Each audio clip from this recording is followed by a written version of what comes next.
Now, dear friend, let me tell you a story. Ho ho ho ho ho. It was a fine sunny winter's day in the middle of summer.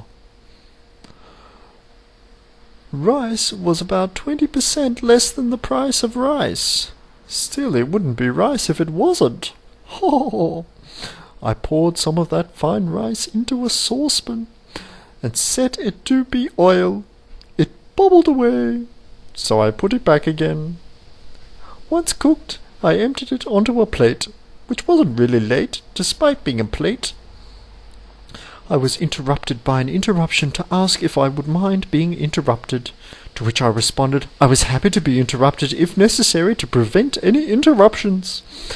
The chair creaked back as I leant forward to examine the meal before me. How the meal existed before me I do not know, given it was I that had cooked it. Still, not to be deterred, I began eating as quickly as I could. About half an hour later, I figured it was faster to use a fork than to pick it up one grain at a time with my paws. Yet the fork only made it trickier to select individual grains, so I went back to using my fingers instead. I was so exhausted by the time I ate the last grain that I was starving.